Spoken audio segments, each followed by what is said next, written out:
This is what corporate espionage looks like when it wears a wedding ring. My phone buzzed at exactly 3:47 p.m. on a Tuesday that started like any other goddamn day in Derry Street. FaceTime call. Brent Wallace's smug face filled my screen, that mess-eating grin I'd grown to tolerate over the past year since Lauren started working late nights at the law firm. "Hey there, TJ," Brent said, his voice dripping with fake friendliness. "Got something to show you, buddy. Look how skilled your wife is. I've been training her real good for you." The camera flipped. There was Lauren, my wife of 15 years, on her knees in what looked like Brent's luxury condo downtown. She was going to town on him like her life depended on it, making sounds I hadn't heard from her in months. The coward was filming it all, probably had been for weeks.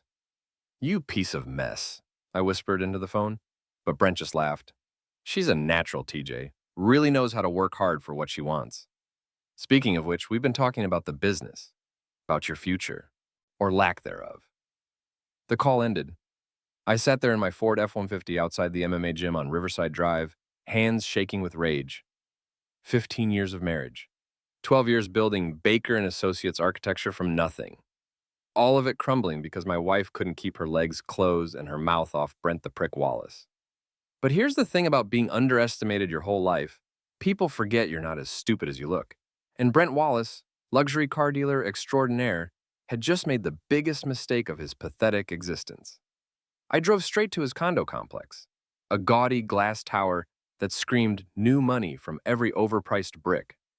The doorman knew me. Lauren had introduced me at some company party months ago. "Afternoon, Mr. Baker. Mrs. Baker's already upstairs." "Yeah, I know. Thanks, Jimmy." The elevator ride down to the 15th floor felt like an eternity. My heart was pounding, but not from fear, from anticipation. I'd been an amateur boxer back in the day, before Lauren convinced me to focus on building our future. Guess she meant building her future with someone else. I didn't knock. The door was unlocked. Cocky jerk thought they were safe. I walked right in, and there they were, on the leather couch, Lauren straddling Brent like some porno movie. They didn't even hear me at first. Well. I said, my voice calm as a lake before a storm. "Don't let me interrupt the training session." Lauren screamed and fell backward. Brent scrambled for his pants, his face going white as fresh snow. "TJ, man, this isn't what it looks like." "Really?" "Because it looks like my wife is having Zex, a sleazy car salesman, in his overpriced bachelor pad, while planning to screw me out of my own business." I pulled out my phone, started recording. "Smile for the camera, you two. This is going to make great evidence in the divorce proceedings." "You can't record us without permission," Lauren shrieked, trying to cover herself with a throw pillow. "Actually, sweetheart, New York's a one-party consent state. And since I'm here, I'm the one party that matters." I kept the camera rolling as Brent finally managed to get his pants on. "So here's how this is going to work. You're both going to sit down, shut up, and listen to what I have to say." Brent tried to act tough. "Get out of my place, Baker, before I call the cops." I laughed, a sound that surprised even me with its coldness. "Go ahead, call them. I'm sure they'd love to see the video you just sent me. Pretty sure revenge adult content is still illegal in this state, Brent. How's that going to look for your dealership? Local businessman arrested for related to Zex harassment. Has a nice ring to it." The fight went out of him like air from a punctured tire. Lauren was crying now, mascara running down her cheeks in black rivers. "TJ, please, we can work this out. It doesn't have to be like this." "You're right," I said, moving closer to the couch. "It doesn't have to be like this. It's going to be much, much worse." The next morning, I woke up in my own bed for what I knew would be one of the last times. Lauren hadn't come home. Good. I needed space to think, to plan. The house felt different now, like a crime scene where the crime was 15 years of my life. I made coffee and sat at the kitchen table where we used to eat breakfast together, back when she pretended to give a damn about our marriage. Now I could see the signs I'd missed. The new jewelry she claimed was from work bonuses. The late nights that became later. The way she'd started dressing like she was 25 instead of 39. My phone rang. Big Ray from the gym. "TJ, you okay? You looked like hell yesterday when you left." "I'm fine, Ray. Just dealing with some personal stuff." "Personal stuff got a name?" Ray had been my coach for 3 years, ever since I decided to get back into boxing to deal with the stress of running a business. He was 62, built like a brick shithouse. and had the kind of street smarts you can't learn in any college. Lauren's cheating has been for months, maybe longer. Silence on the other end. Then, you got proof? Video, audio, the works. Brent Wallace from Wallace Luxury Motors. You know him? Ray snorted. That piece of mess? Yeah, I know him. Comes in here sometimes, acts like he owns the place. Always hitting on the younger girls, throwing money around like it makes him tough. You want my advice? Shoot. Don't get mad, TJ. Get mean and get proof. Lots of it. These rich, rude people think they're untouchable. But everybody's got secrets. Find his, use them. After hanging up, I drove to the office. Baker and Associates Architecture occupied the renovated warehouse on the south side of town, with big windows and exposed brick that Lauren had insisted would project success. Now it just felt like a mausoleum for my dreams. Sam Rodriguez, my business partner and the only person I'd trusted besides Lauren, was already at his drafting table when I walked in. Sam was a good guy, 10 years younger than me, married to his college sweetheart with 2 kids. The kind of life I thought I had. Morning, TJ. You look like mess. Thanks, that's exactly what I needed to hear. Seriously, what's wrong? You've been off your game for weeks. I sat down at my desk, stared at the framed photo of Lauren and me from our 10th anniversary. We looked happy. Probably because we were back then. Lauren's having an affair. Sam's pencil stopped moving. Jesus Christ, you sure? Video evidence, sure. Who? Brent Wallace. That rude person? TJ, I'm sorry, man. What are you going to do? I'm going to destroy them both. The words came out before I could stop them, but once they were out there, I realized I meant every syllable. Sam looked uncomfortable, shifted in his chair. Look, I get that you're pissed, but maybe you should think about this rationally. Divorce lawyers, mediation, that kind of thing. Rationally? I laughed, but there was no humor in it. Sam, they've been planning to push me out of my own company. I found text messages on Lauren's phone last night. She's been feeding information to Brent about our contracts, our clients, our finances. This isn't just an affair. It's a hostile takeover. That got his attention. What kind of information? Everything. Client lists, profit margins, upcoming projects. Brent's been shopping around, trying to convince our biggest clients to switch to his buddy's firm in Albany. He's using Lauren to get inside information. Sam was quiet for a long moment. That's corporate espionage. That's illegal. Yeah, it is, and now I'm going to make them pay for it. I spent the rest of the day going through our files, our computer systems, our client communications. Every email Lauren had access to, every document she'd touched, every phone call she might have overheard. By 5 o'clock, I had a picture that made me sick to my stomach. The affair had been going on for at least 6 months. But the business sabotage? That went back almost a year. Lauren had been systematically collecting information and passing it to Brent, who was working with a competing firm to steal our clients. 3 of our biggest contracts had mysteriously fallen through in the past 4 months. Now I knew why. My phone buzzed. Text from Lauren. We need to talk. Meet me at Rossetti's at 7. Rossetti's was our place, or used to be. Little Italian joint where we'd had our first date, where I'd proposed, where we'd celebrated every anniversary. Of course she'd want to meet there. Probably thought the sentimental value would make me go easy on her. She was wrong. Rossetti's hadn't changed in 20 years. Same red checkered tablecloths, same smell of garlic and oregano, same framed photos of the old country on the walls. Lauren was already there when I arrived, sitting in our usual booth in the back corner. She'd been crying. Her eyes were red and puffy, but she'd tried to clean herself up. Probably thought she could still manipulate me with tears and apologies. TJ, she said as I slid into the booth across from her. Thank you for coming. Let's skip the pleasantries, Lauren. You wanted to talk, so talk. She flinched at my tone. Good. I know you're angry. Angry? I kept my voice low, but she could hear the ice in it. Sweetheart, angry was when you started working late every night. Angry was when you stopped wearing your wedding ring to networking events. What I am now is something else entirely. It just happened, TJ. Brent and I, we didn't plan it. We were working on some legal matters for his dealership, and we got close and... Stop. I held up my hand. Just stop with the lies. I know about the business, Lauren. I know about the client lists, the financial information, the contracts you've been feeding to Brent. This isn't some romantic affair that got out of hand. This is theft. Her face went white. I don't know what you're talking about. The Riverside Development Project. You told Brent about our bid 3 days before the deadline. His buddy's firm underbid us by exactly 2%. The Morrison Medical Center expansion. You gave him our entire proposal, didn't you? That's how they knew to offer the same design elements for half our price.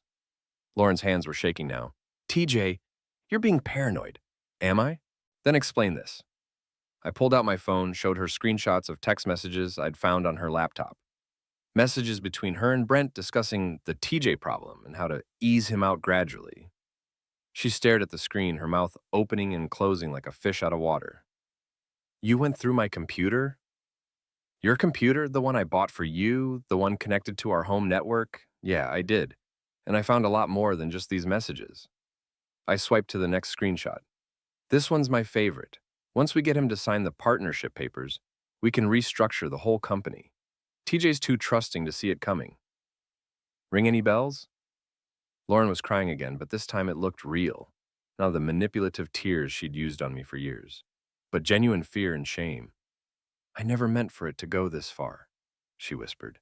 Brent said we could all work together, that there was room for everyone to succeed. Brent said a lot of things, apparently, like how I was dead weight and how the business would be more profitable without my overhead. That's what you call your husband of 15 years, Lauren? Overhead? She reached across the table, tried to grab my hand. I pulled away like she was radioactive.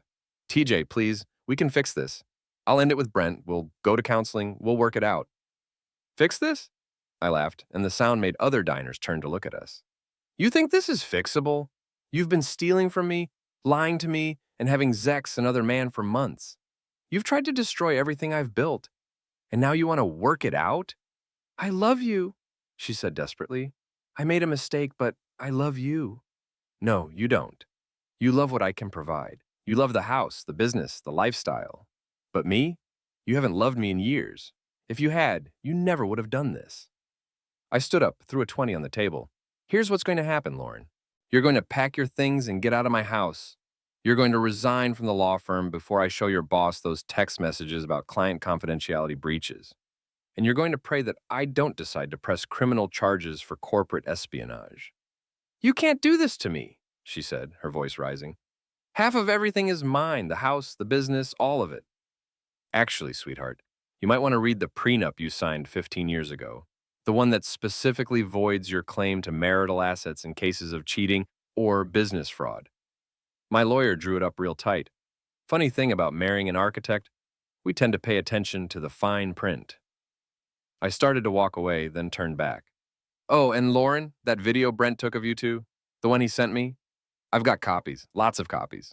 You might want to think about that before you try to make this messy. I left her sitting there crying into her wine glass while other customers pretended not to stare. It should have felt good, getting the upper hand for once. But all I felt was empty, like someone had scooped out my insides and left nothing but rage and disappointment. The real work was just beginning. The next few days passed in a blur of legal meetings, document reviews, and strategic planning. I'd retained Harris, Kellerman and Associates, the nastiest divorce firm in the county. Marcus Harris himself took my case, probably because he smelled blood in the water and a big payday. This is beautiful, Harris said, reviewing the evidence I'd compiled. Corporate espionage, cheating, breach of fiduciary duty. Your wife's lawyer is going to mess himself when he sees this file. I don't want just a divorce, Marcus. I want them destroyed. Harris raised an eyebrow. He was 65, silver-haired, and had the kind of reputation that made other lawyers cross the street. Define destroyed. I want Brent Wallace exposed for the fraud he is. I want his business ruined. I want Lauren disbarred. I want everyone in this town to know what they did. That's ambitious and expensive. Money's not a problem. I've got assets they don't know about. That was true. While Lauren had been playing house with Brent, I'd been quietly moving money into accounts she couldn't access. Call it paranoia or intuition, but something had told me to prepare for the worst. Turns out I was right. What about your business partner, Sam Rodriguez? Where does he stand in all this? Sam's clean. He had no idea what Lauren was doing. I want to protect him. Harris made notes on his legal pad. We'll need to restructure the business partnership, isolate him from any potential fallout. Can you trust him? With my life? Good. Because if this goes the way I think it will, you're going to need allies. That afternoon, I met with Detective Ray Fazio from the Derry Street Police Department. Ray was Big Ray's younger brother, and he'd been investigating white-collar crime for the county prosecutor's office for the past 5 years. "This is serious stuff, TJ," Detective Fazio said, reviewing the evidence I'd brought him. "Corporate espionage, theft of trade secrets, conspiracy to commit fraud. We're talking felony charges here. Can you make them stick? With this evidence? Yeah, I think so. But you need to understand, once I start this investigation, there's no going back. Your wife, this Brent Wallace guy, they're going to be arrested. Their lives are going to be turned upside down." "Good." Fazio studied my face. "You sure about this? Sometimes it's better to just walk away. Start fresh somewhere else." "Ray, they tried to steal everything I've worked for. They humiliated me, betrayed me, and thought they could get away with it because I'm just some small-town architect who doesn't know how the game is played." I leaned forward in my chair. They're about to learn that I know exactly how the game is played. I just choose not to play dirty unless someone forces my hand. "All right then, I'll start the paperwork. This is going to take a few weeks to build the case properly, but when we move, we'll move hard. Take all the time you need. I'm not going anywhere." But Brent and Lauren didn't know that. As far as they knew, I was just another cuckolded husband licking his wounds. They had no idea I was building a case that would destroy them both. That night, I drove past Brent's condo building. His Tesla was in the parking garage, gleaming under the fluorescent lights like a metallic middle finger pointed right at me. I sat there for a while, thinking about everything that had led to this moment. 15 years ago, Lauren and I had been happy. Poor, but happy. We'd lived in a tiny apartment above Murphy's Deli, saving every penny to start the business. She'd worked as a paralegal while I took night classes to finish my architecture degree. We'd had dreams, plans, a future we were building together. Somewhere along the way, those dreams had become my dreams. Lauren had gotten restless, ambitious in ways that didn't include me. She'd started talking about reaching our potential and maximizing our opportunities. What she really meant was that I wasn't enough anymore. The small-town architect with calloused hands and simple tastes couldn't give her the life she thought she deserved. So she'd found someone who could, or at least someone who promised he could. My phone buzzed. Text from an unknown number. "We need to meet. Melissa King." Melissa King. Lauren's best friend since high school, the one who'd always looked at me like I was something she'd scraped off her shoe. The one who'd encouraged Lauren's worst impulses and filled her head with ideas about what she deserved in life. I texted back, "When and where?" "Tomorrow, 2 p.m., Riverside Park. Come alone." This was getting interesting. Riverside Park was mostly empty on a Thursday afternoon in October. A few joggers, some mothers with strollers, an old man feeding ducks at the pond. Melissa King was sitting on a bench near the playground, smoking a cigarette and checking her phone. She looked up when she saw me approaching. "TJ, thanks for coming." "Melissa, can't say I'm surprised to hear from you. Lauren's probably sent you to negotiate, right? Try to talk me out of destroying her life?" Melissa laughed, a harsh sound that didn't match her carefully maintained appearance. She was 40, blonde, divorced twice, and worked as a real estate agent for one of the bigger firms in Albany. She'd always treated me like I was beneath her, like Lauren had married down when she chose me. "Actually, no. I'm here to offer you information." That caught me off guard. What kind of information? The kind that will help you bury them both so deep they'll never see daylight again. She took a long drag of her cigarette, blew the smoke toward the playground. "See, TJ, you think this whole thing started 6 months ago when Lauren and Brent began their little affair. But you're wrong. This has been in the works for almost 2 years."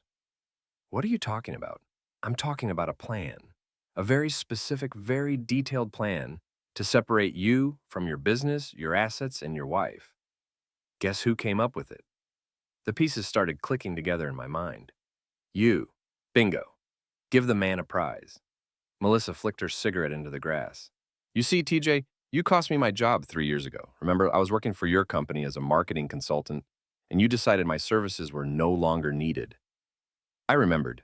Melissa had been overcharging us, delivering subpar work, and spending more time gossiping with Lauren than actually doing her job. Firing her had been one of the easiest business decisions I'd ever made. "You were stealing from me, Melissa. Billing for work you never did, padding your expenses. I was trying to build a relationship with your company that would benefit everyone. but you were too small-minded to see the big picture. Her voice was getting sharper, more bitter. Do you have any idea what it was like? Being fired by my best friend's husband? The humiliation? The way people talked about me? So this is all revenge? The affair? The business sabotage? Everything? Oh, it started as revenge. But then I realized there was money to be made. Real money. Brent was already sniffing around Lauren at those legal networking events. He was looking for a way into the local architecture market, and she was looking for excitement. I just facilitated things. Melissa pulled out her phone, showed me a series of text messages. Here's Lauren asking me how to cover her tracks when she started the affair. Here's Brent asking me about your business practices, your client relationships, your financial situation. And here's me, coordinating the whole thing like a puppet master. Why are you telling me this? Because they cut me out. Her mask of composure slipped, revealing the rage underneath. The plan was for me to get a percentage of whatever they stole from you. A finder's fee, you might say.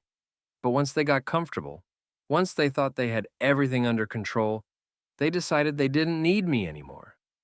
She showed me another text message, this one from Lauren. Thanks for all your help, but Brent and I can handle things from here. We don't think it's appropriate to involve you in our business decisions anymore. They threw you under the bus. They tried to. But here's the thing about being underestimated, TJ. People forget that you might be keeping records of your own. Melissa reached into her purse, pulled out a flash drive. Every text message, every email, every phone call. Audio recordings of Lauren talking about how pathetic you are, how she can't wait to be free of the dead weight. Video of Brent explaining his plan to steal your clients and drive you out of business. Financial records showing how they've been coordinating with Hartman and Associates in Albany to undercut your bids. I stared at the flash drive like it was a live grenade. What do you want for it? I want them to pay, both of them. Lauren for treating me like disposable help after 25 years of friendship. Brent for thinking he could use me and then discard me like trash. She held out the drive. Consider this my gift to you. Use it well. I took the drive, felt its weight in my palm. Why should I trust you? How do I know this isn't another setup? Because, TJ, you're not my enemy. You never were. You fired me for cause, and honestly, I deserved it. I was stealing from you, just like they're stealing from you now. The difference is, I got caught and paid the price. They think they're too smart to get caught. Melissa stood up, smoothed her skirt. They're planning something big for next week. Some kind of final move to push you out completely. I don't know all the details, but Lauren's been meeting with divorce lawyers, and Brent's been talking to investors about restructuring opportunities in the local market. What kind of final move? The kind that leaves you with nothing. No business, no house, no assets.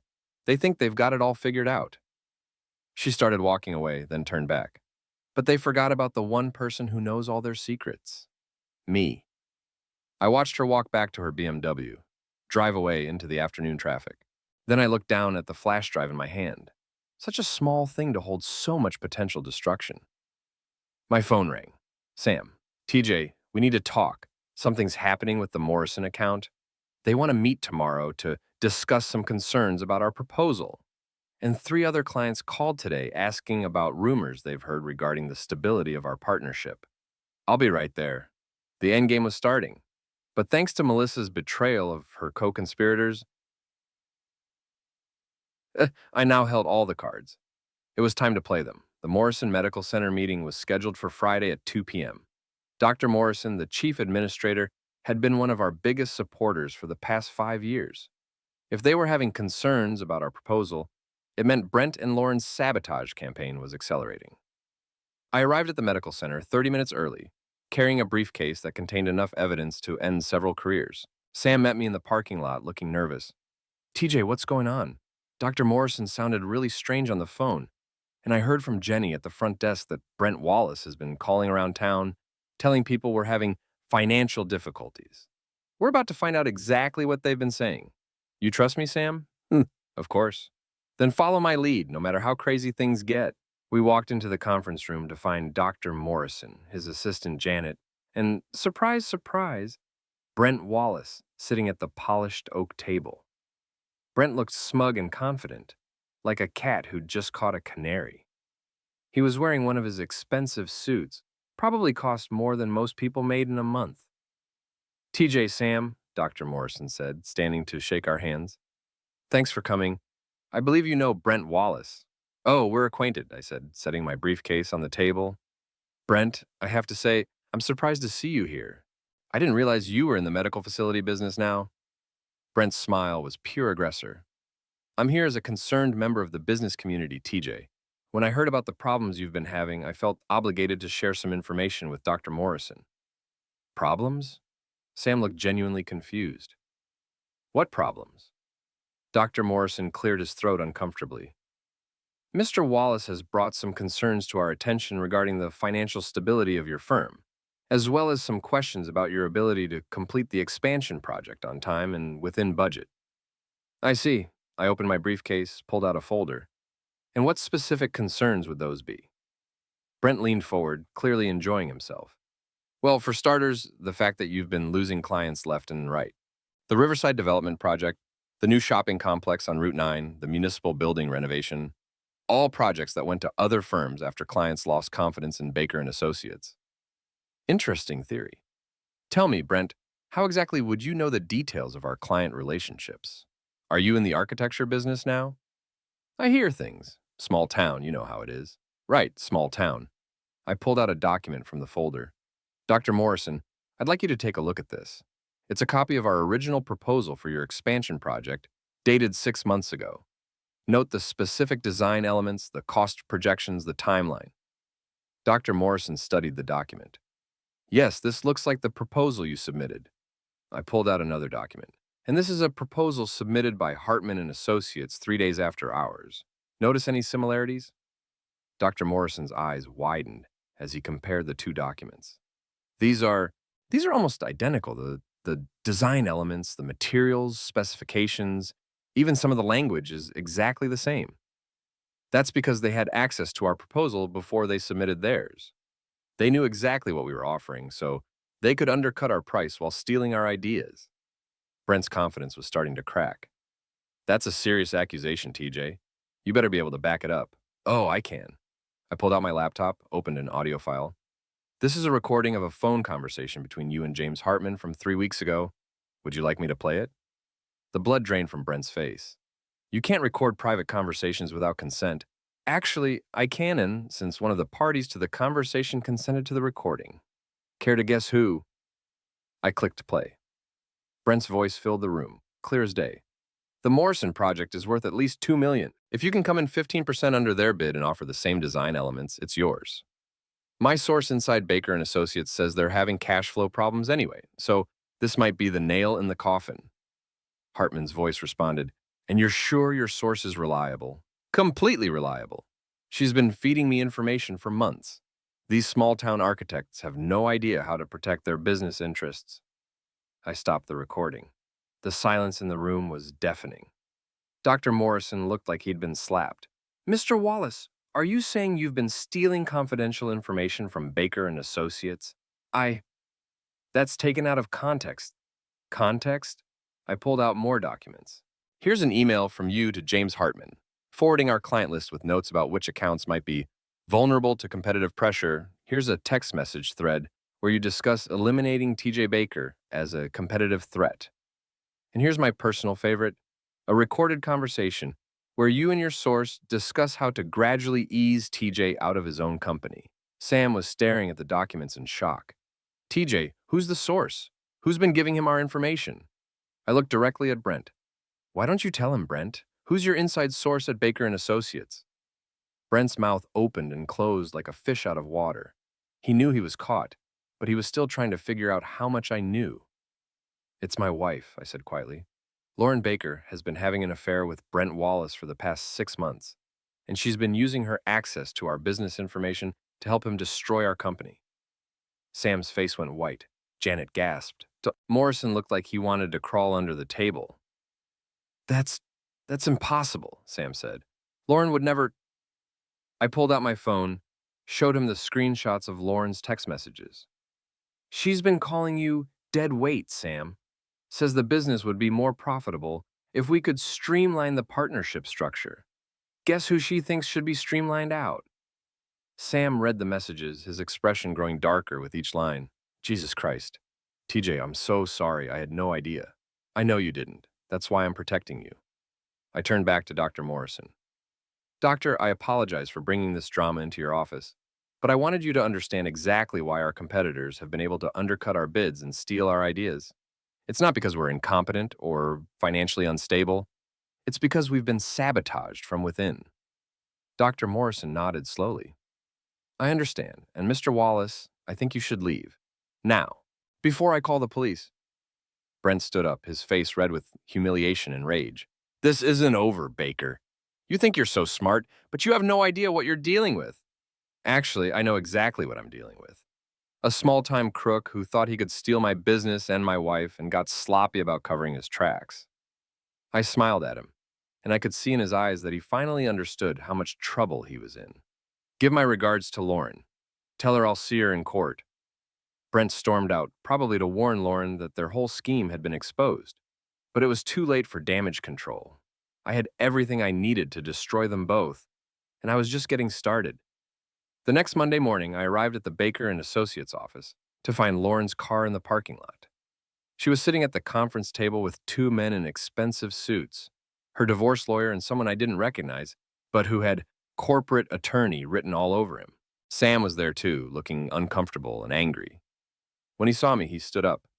TJ, they've been here for an hour. They're claiming Lauren has a right to access the business files as your spouse. Actually, said the corporate attorney, Mrs. Baker has more than spousal rights. She's been a silent partner in this business for years, contributing both financial and intellectual capital. We're here to discuss a formal partnership agreement that reflects her actual role in the company. I set my briefcase down, looked at Lauren for the first time since the restaurant. She couldn't meet my eyes. A silent partner? That's interesting. Lauren, when did you become a silent partner? Was it before or after you started stealing our client information? Her lawyer, a thin man named Peterson, held up his hand. Mr. Baker, I'd advise you to be very careful about making accusations. Accusations? I opened my briefcase, pulled out a thick folder. These aren't accusations. These are felony charges. I spread the documents across the table. Police reports, evidence logs, witness statements, financial records. Lauren's face went white as she recognized what she was looking at. Corporate espionage, theft of trade secrets, conspiracy to commit fraud, and about a dozen other charges. Detective Fazio from the county prosecutor's office will be here in about an hour with arrest warrants. Peterson grabbed the documents, started reading. His expression grew more grim with each page. Where did you get this information? From your client's co-conspirator. Turns out Melissa King kept very detailed records of the whole operation. Audio recordings, email chains, financial transactions, everything the prosecutor needs to put your client and her boyfriend away for a very long time. Lauren finally spoke, her voice barely above a whisper. Melissa gave you this? Melissa got tired of being treated like disposable help. Apparently, being betrayed by your best friend is a powerful motivator for revenge. The corporate attorney was reading over Peterson's shoulder, shaking his head. This is very bad. Mrs. Baker, you didn't tell us about any of this. Because I thought no one would find out, Lauren said, tears starting to flow. It wasn't supposed to go this far. Brent said we could all work together, that there was room for everyone. Brent said a lot of things, I interrupted. Most of them lies. Did he mention that he's married? Did he tell you about the 3 other women he's been seeing? Or the fact that he's been planning to dump you as soon as he got what he wanted from our business? Lauren looked like I'd slapped her. What are you talking about? I pulled out my phone, played another audio recording. Brent's voice, talking to someone on the phone. Lauren's useful for now, but once we get Baker out of the picture, she'll be a liability. Can't have her running around with all that inside information. I'll handle her when the time comes. The voice on the other end, James Hartman from the competing firm, laughed. Cold, Brent, but probably smart. These small-town affairs can get messy. Business is business. She served her purpose. I stopped the recording. Lauren was crying harder now, her carefully constructed world crumbling around her. So you see, I said to the lawyers, your client wasn't just committing corporate espionage. She was being used by someone who planned to discard her the moment she became inconvenient. Peterson closed the folder, looked at his client with disgust. Mrs. Baker, I'm afraid I can no longer represent you in this matter. The conflict of interest is too significant. You can't abandon me now, Lauren pleaded. I'll lose everything. You should have thought of that before you decided to steal from your husband's business. The corporate attorney was already packing his briefcase. I'm sorry, Mrs. Baker, but my firm doesn't represent clients in criminal matters. You'll need to find a criminal defense attorney. They left, leaving Lauren alone at the conference table with Sam and me. She looked small and broken. Nothing like the confident woman who'd been planning my destruction just days earlier. TJ, she said, reaching toward me across the table, please, we can still fix this. I'll testify against Brent. I'll give back everything. Give back what? The business you tried to steal? The clients you betrayed? The 15 years of marriage you destroyed? I stood up, looked down at her. Lauren, you made your choice. You chose Brent. You chose the money. You chose to betray everyone who trusted you. Now you get to live with the consequences. I never meant for it to happen like this. Yes, you did. Maybe not consciously, but every choice you made led to this moment. Every lie, every betrayal, every stolen document, you knew exactly what you were doing. The sound of car doors slamming outside interrupted us. Through the window, I could see Detective Fazio and 2 uniformed officers walking toward the building. That's my cue to leave, I said, picking up my briefcase. Lauren, I'd recommend you call a criminal defense attorney. You're going to need one. I walked toward the door, then turned back one last time. Oh, and Lauren, the house, the business, the bank accounts, all of it's frozen pending the criminal investigation. Hope you've got somewhere else to stay. I left her sitting there as the police came through the front door. Sam followed me out the back exit. Jesus, TJ, this is really happening. It's just the beginning, Sam.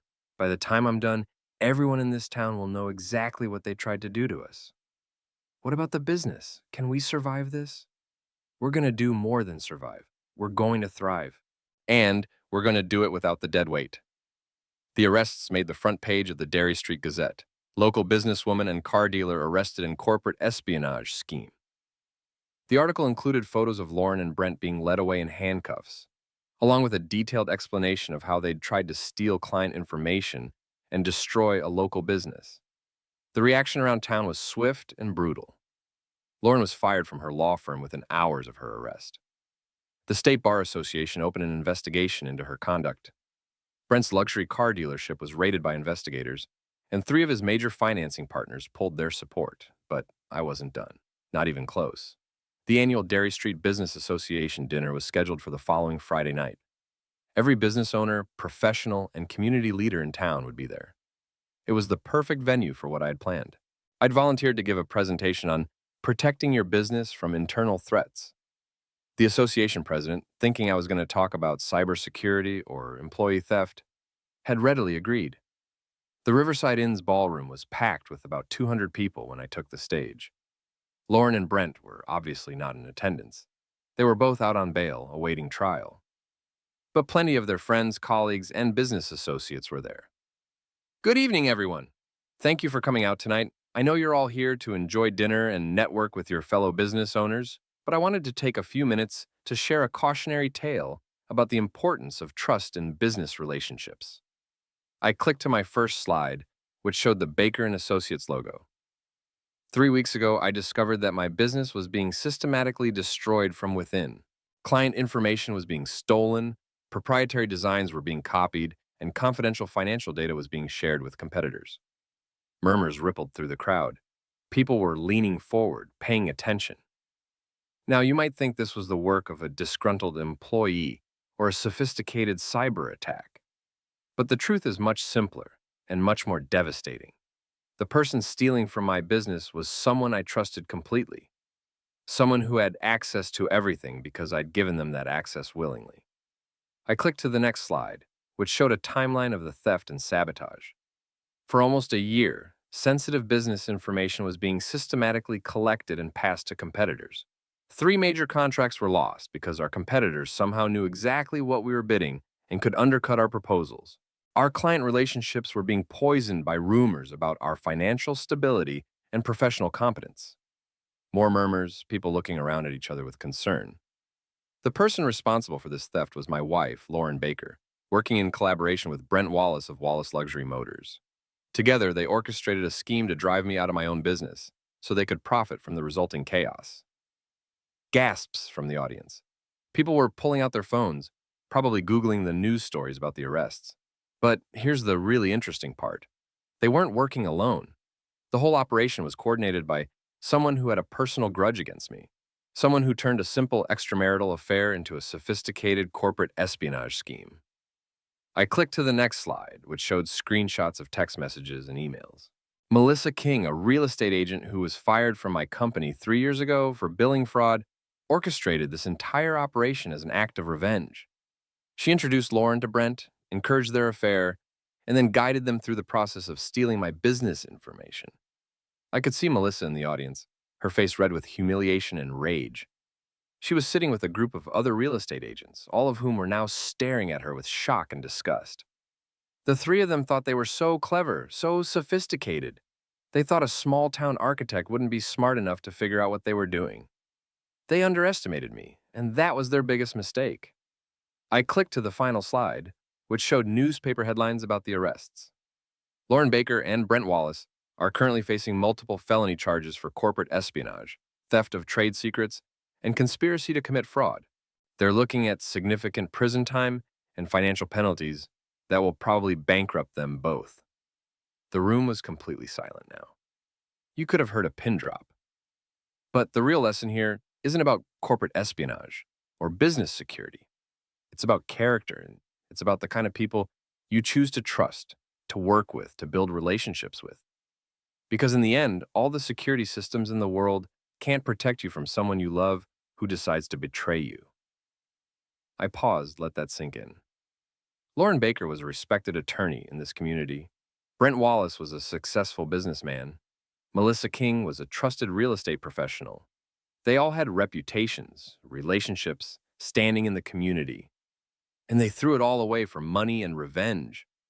I could see people in the audience looking uncomfortable, probably thinking about their own business relationships and wondering who they could really trust. So my advice to all of you is simple. Trust, but verify. Pay attention to the people around you. And remember that sometimes the biggest threats to your business come from the people closest to you. I stepped back from the podium. Thank you for your time. Enjoy your dinner. The applause was scattered and uncertain. People didn't know how to react to what they just heard, but as I walked back to my table, I could see them turning to each other, whispering, pointing at Melissa and the empty seats where Lauren and Brent would have been sitting. By morning, everyone in Derry Street would know the whole story. Lauren, Brent, and Melissa would be pariahs. Their reputations destroyed, their professional lives over. It was exactly what I'd wanted.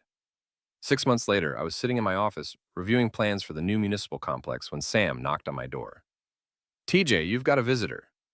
I looked up to see Detective Fazio standing in the doorway holding a manila envelope. Ray, good to see you. Please sit down. Thanks, I wanted to give you an update on the case and to deliver some news. He handed me the envelope. Lauren pled guilty to all charges yesterday.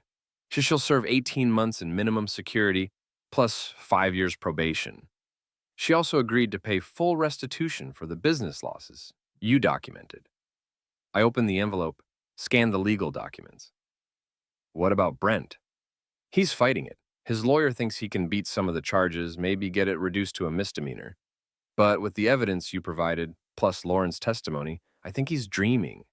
He's looking at 3 to 5 years, plus he'll lose the dealership. And Melissa?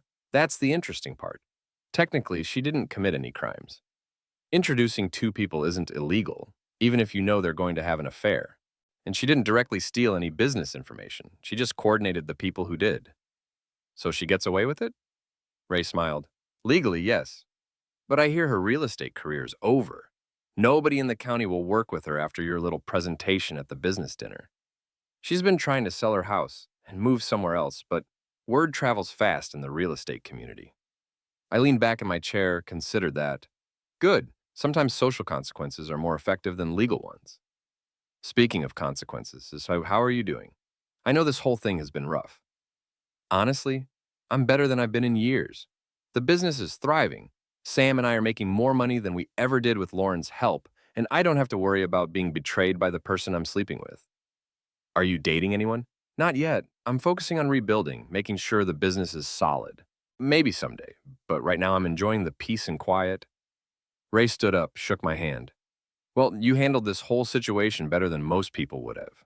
A lot of men in your position would have done something stupid, maybe violent.